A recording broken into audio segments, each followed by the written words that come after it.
Gerald, I appreciate you coming out. Again, my name is John Paris. I'm the chair of our endorsement committee at the Asian American Group.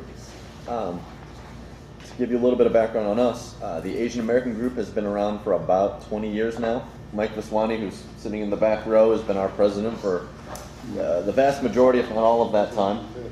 For about the last 6 or 7 years, we've been doing the interviews prior to endorsing individuals for various political races.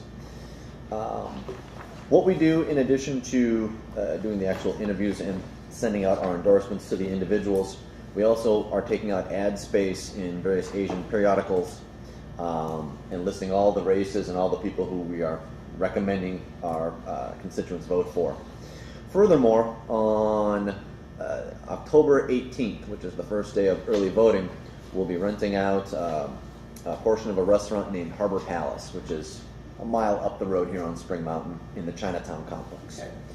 And we'll be having free lunch. We encourage people to come out. We will also give them all of our slate cards, all of the individuals who we're endorsing. Thankfully, within the Chinatown complex itself is an early voting station. So we'll be encouraging them to go out and vote, do their civic duty, and again, giving them our endorsement list, which they can certainly decide to follow or not, their choice. We plan on sending out our endorsements in about a month. We have, next week we are doing countywide and judicial races. Then the following week we have the Labor Day holiday. After that we have we have a 400-person banquet. It's an annual banquet, and that's going in the middle of September, so that's going to eat up a lot of our time. But we do want to get the endorsements out, hopefully sometime towards mid to late September, to give everyone an opportunity to print out their campaign materials, things of that nature. Now, I have to make one more disclosure before we really dive in. I'm a criminal defense attorney. Your opponent, Mr. Duncan, is a district attorney. He's a prosecutor. Under normal circumstances, it wouldn't matter that I'm a defense attorney, he's a prosecutor. However, he happens to be a prosecutor on a team where I represent indigent individuals on a contract basis through the county. So I'm appointed to handle people who cannot be represented by the public defender for legal conflict reasons. Because of that, it brings me into contact with Mr. Duncan on a regular basis. I would say, under normal circumstances, I would see him at least once a week in the various courtrooms that I am assigned to. I can tell you, to my knowledge, I have no trials currently scheduled against Wes, where he's the lead prosecutor and I'm the criminal defense attorney. That may change between now and the closure of the endorsement process and or the actual election itself. I don't know, but I just wanted to make you aware of that fact. It won't impact the ultimate vote. When I have potential conflicts like this, I just step out and I don't have a vote. So I'll still moderate the actual panel interviews, but I'm not going to have a voice one way or the other just to avoid the appearance of impropriety in any way, shape, or form.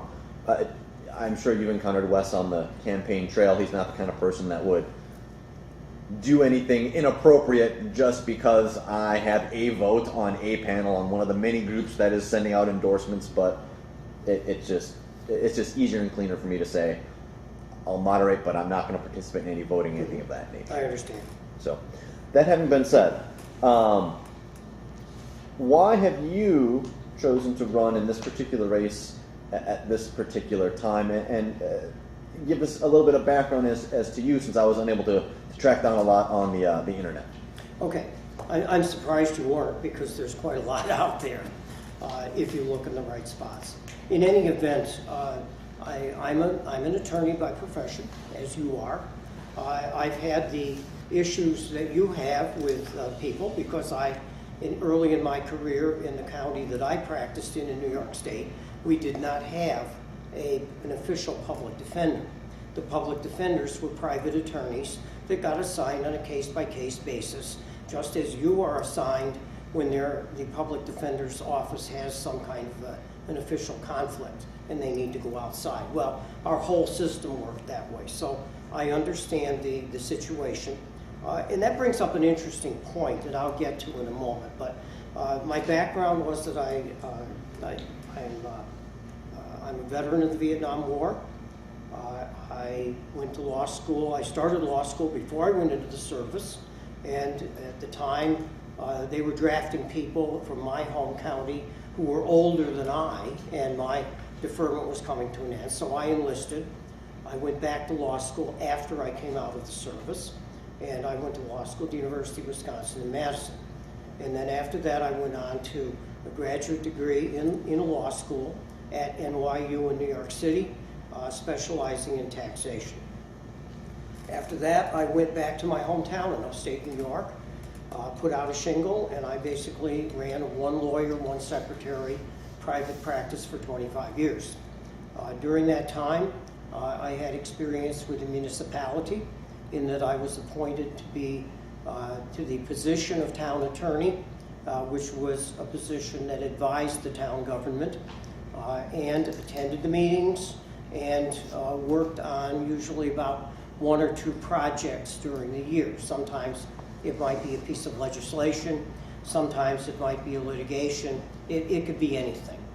In any event, I did that for 13 years, and then I ran for the office of town supervisor, which was the head of the town government, the same one that I had been appointed to advise, and it had a dual role. The secondary part of the role was member of the County Board of Supervisors. During that time, I continued to run my private practice and do those things in government.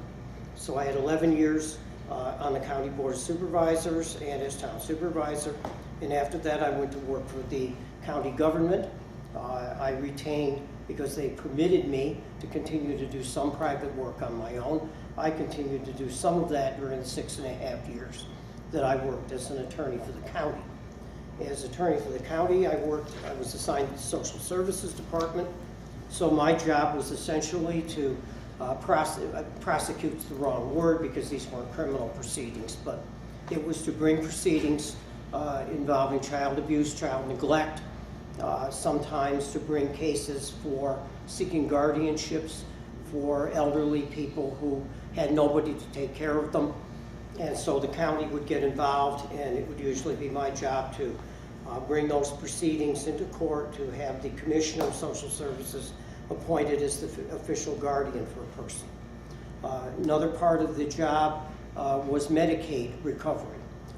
New York State and North Carolina are the only two states that I'm aware of where the Medicaid is a shared service and a shared cost, not just with the federal government and the state, which it is in most states, as it is here, but also with the locality. And the locality was the county. So the county became kind of the administrating body.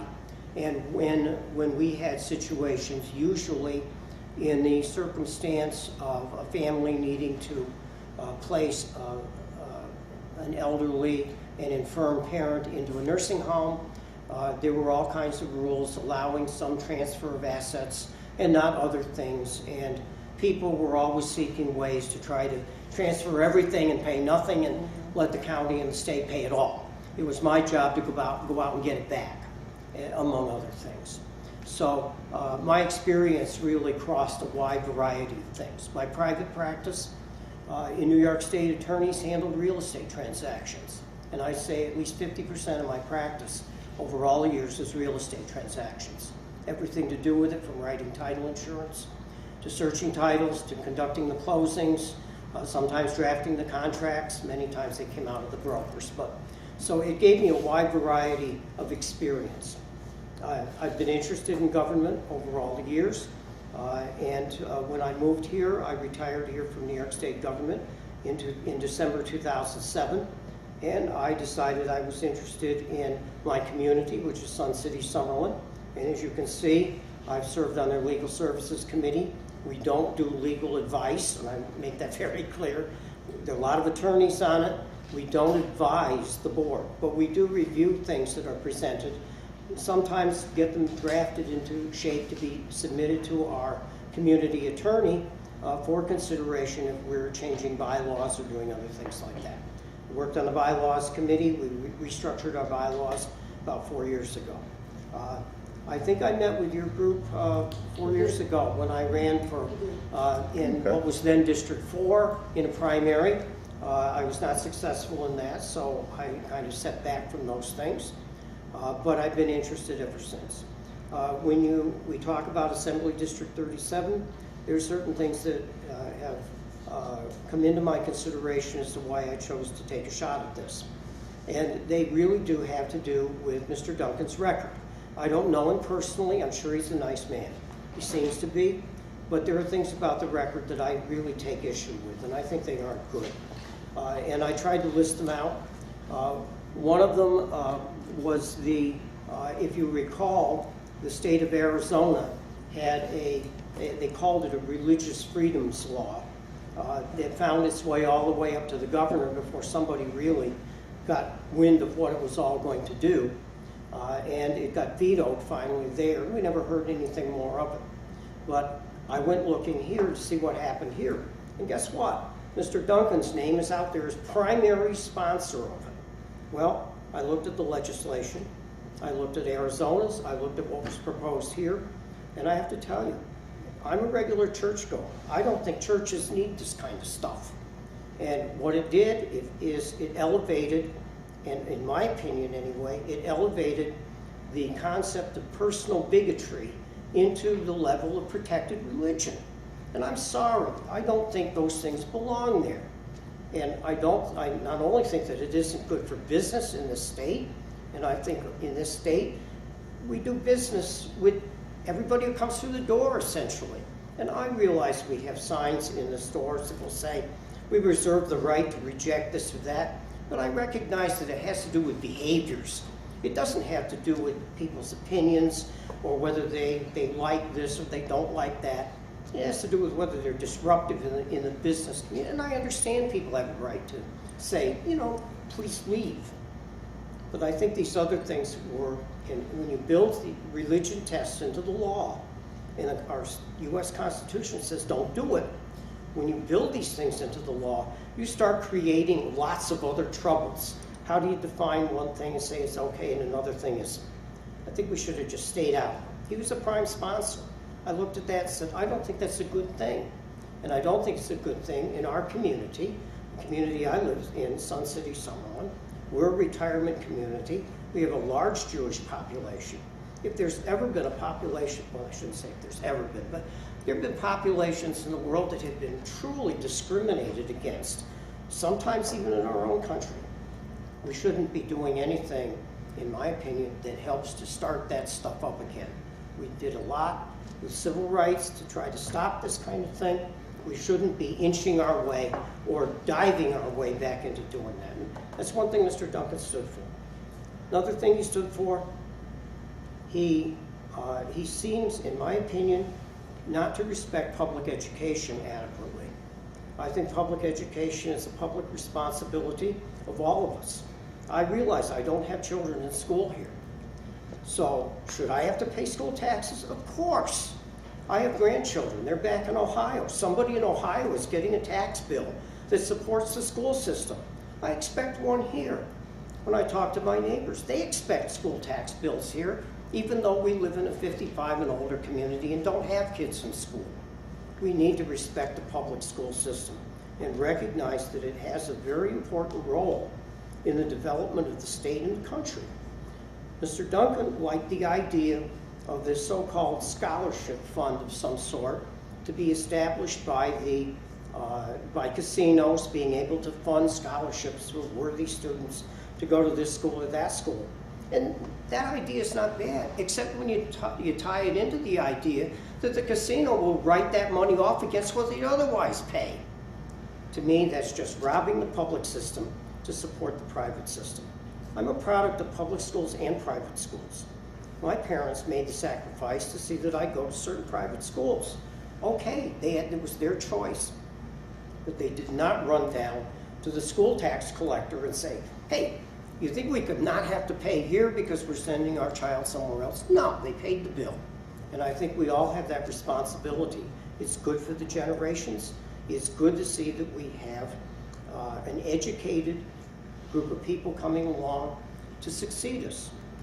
Mr. Duncan, he liked the idea of this phony deal with the scholarship, but he was going to let them not have to pay the regular taxes in order to fund the scholarship. To me, that's just diverting public money.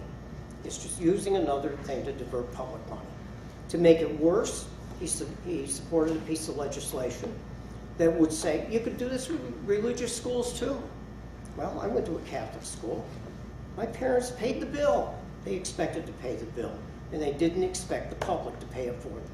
I think that we shouldn't be doing those kinds of things.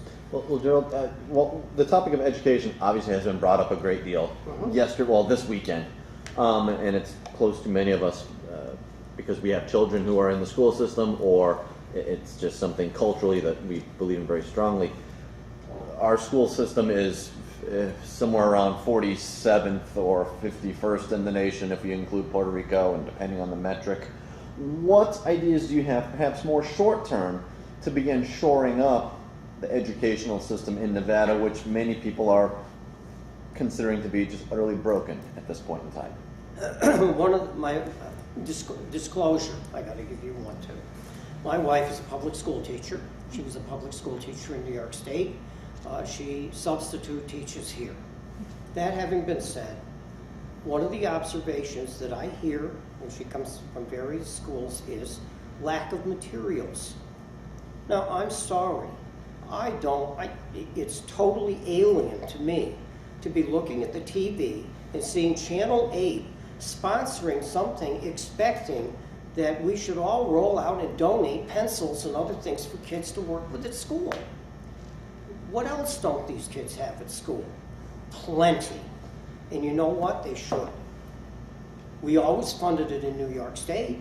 We paid for all kinds of supplies for schools. We expected it. And we expected it out of the tax system, not out of begging off the TV. And I'm sorry, it's all well and good to do that. And I'm glad there are people who are willing to do that, to shore this up. But you know what? That's masking over what is a public responsibility. I support having the public take care of these things. What do I think can be done with it? I think there's one thing, and it's a nuance. And if I leave you with one thought here today, it's that I can, and I'm used to dealing with nuances of things. Small changes that move things in a direction, rather than going out and throwing something into the hopper with the idea that it's some huge pioneering change and everybody's going to love it. Nuances oftentimes work better. One thing I think is we raise an awful lot of revenue in the state from gaming. This is coming partly from some of us who go and play at the casinos, but it's also coming from people who come here to have a good time. And I think that we should be jiggling that formula a little bit more so that Clark County retains more of it here instead of shipping it elsewhere, because we're raising huge amounts here in Clark County, but we need to keep more of it here. We have needs here, and they need to be dealt with. That's one way, and it's a nuanced way to work at. Now, I realize that the education initiative has kind of jumped into this whole picture for whatever it's worth or it's not worth. But you know what? Maybe it passes, maybe it doesn't. Most people think it won't. But that's not a reason that we should use as an excuse for not working with this system, working with what we have until somebody actually changes things that we have. And jiggling that formula, especially now that good times seem to be working their way back to some extent, maybe it's time to adjust that formula at the top so that more of that money stays here rather than being shipped out to be used in other parts of the state. It's interesting. People have brought up the funding formula many times before us, and it highlights a dichotomy between the North and the South. Every state has partisan politics, but we also have a North-South divide to a certain extent, and that funding formula is one of the main issues that appears to be, well, it's going to be at the forefront of this legislative session. What ideas do you have to try and, minimize that North-South divide, either, and you can tailor your response to the funding formula or other issues in general, since obviously every dollar that does not go up to the North, that is transferred from the North to the South, is one less dollar for the North. which is something with which they will not be all that amused. Well, let me preface it by saying this. In New York State, I was in the north part, okay? Everything, New York City and Long Island dominated all kinds of things. I was up in the rural area, so I understand that if you get fewer dollars coming in from the state, you may have to raise them yourself. Well, you know what?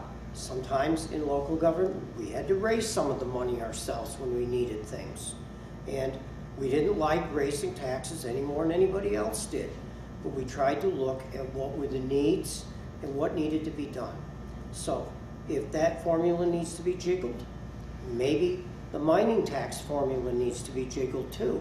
And let some of that stay in the places where there are mines. Let them benefit from the things that are there if they're willing to do it. If they're not willing to do it, so be it. But it shouldn't be a constant subsidy coming out of Clark County going on forever and ever and ever and ever.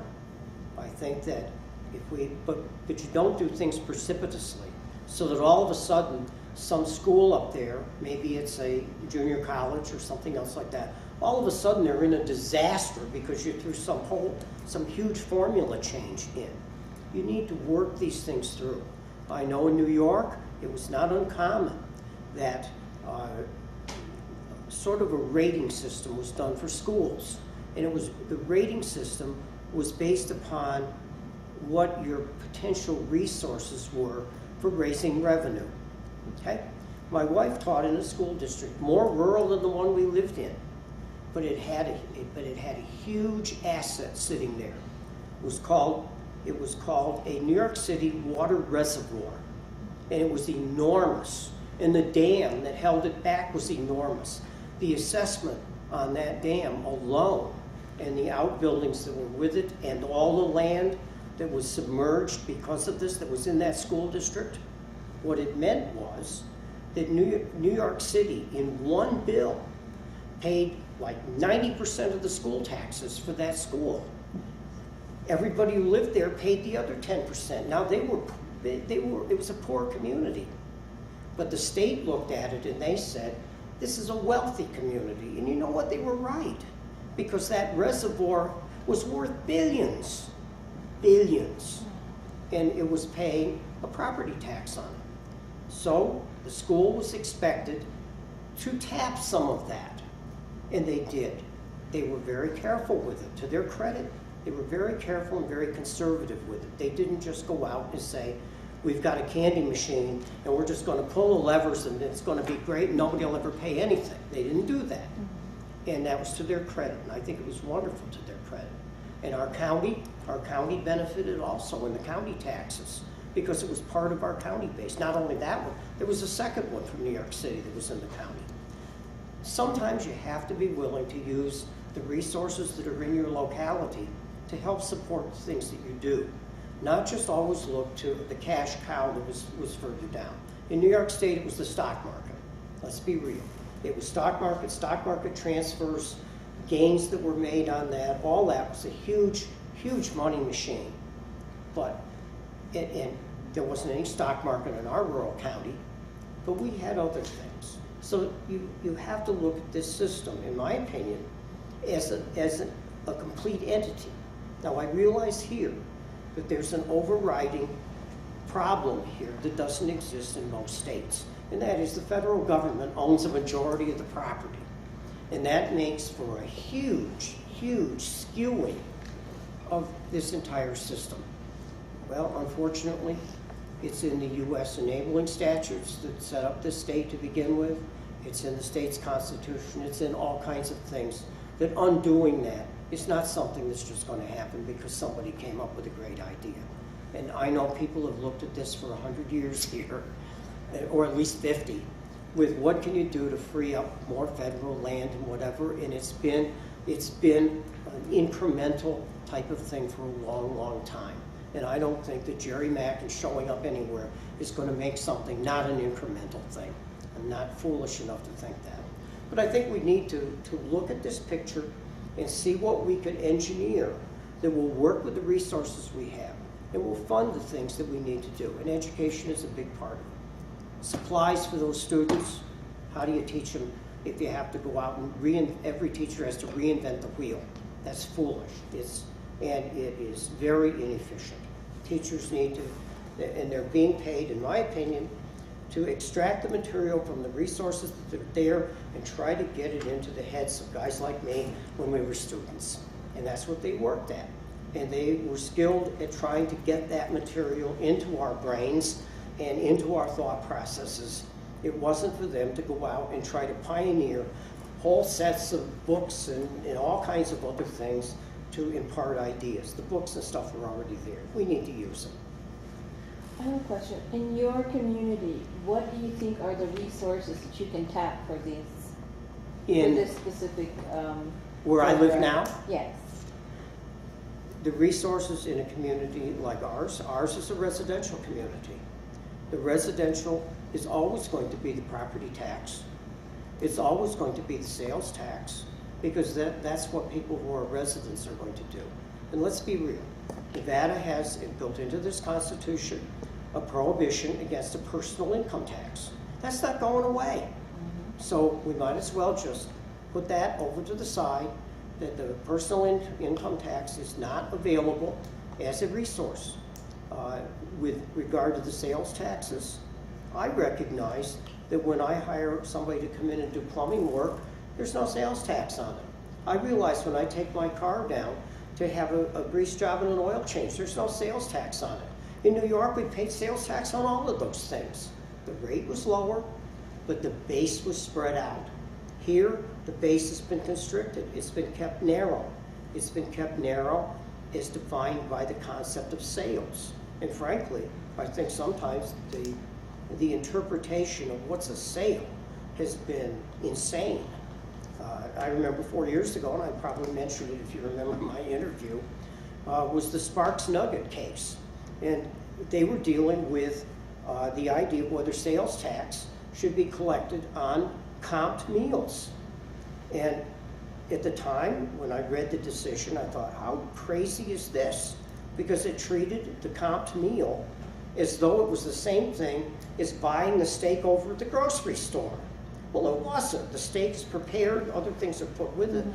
It was perfect to apply the sales tax to. And I know when I visited here, if somebody had said to me, well, Jerry, you know, you could get this nice $50 steak dinner, but you're going to have to pony up $4.10 for the sales tax to have this nice steak that's worth $50. You think I would have said no? Oh, gee, no. Oh, no, I couldn't do that. Well, heck no. I'd pony up the $4.10. That's some of the stuff that's wrong. You need to get these rough edges out of there and get this thing so that tax bases are spread better than what they are. The system here is, I like to call it a boutique tax system. It gets this, it gets this, it gets this, it gets this. It misses a whole pile of other things. It's unfair. It's unfair. And if you really want to engineer things, you need to look in a much bigger picture. Jerry, we actually, I didn't realize this till Mike had texted me. We're actually well over our 20-minute time frame. And I apologize for keeping you extra. But so I think I'm the one who should apologize because I've been carrying on at length. So I took the first 5 minutes by my spiel. So what are you going to do? But I appreciate you coming out. I'll be honest, I don't remember you from 4 years ago. Lonnie does. Yeah, I saw him. Outside, I saw him. But maybe that's a good thing. It could be. Who knows? I'll remember you this time, though. Okay. Again, we'll be sending out our endorsements. It's going to be about a month before we actually have enough time to do the makeup interviews and then meet after the makeup interviews and make our decisions. But your seats, in all probability, is in play this year, so it's going to be a very important election. May I add one more thing? Please. Okay. And I had not intended to add this at this time, but your disclosure, I think, brings up something that is important in this picture and in the big picture. And that is the idea of somebody who sits in the DA's office also sitting in the legislature.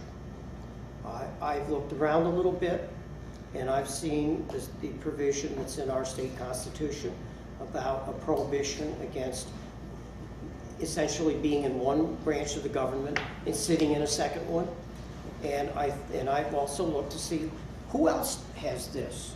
And I looked around and I saw Oregon has a similar statute or similar constitution. Georgia has a similar one. Texas has a similar one. And the attorneys generals in those states have basically ruled you can't do these two jobs. You can't sit in one and sit in the other. Texas, little nuance on it because they had a separate opinion that said an assistant DA could. But they said a county attorney couldn't. Well, frankly, our DA here functions as a district attorney, prosecutor, enforcing state laws. It's kind of an executive branch thing. And he does county work, like county attorneys do, enforcing county matters. You know what? The example of the issue that has come up for you, it's not the only time it would come up. And frankly, I think that's not right.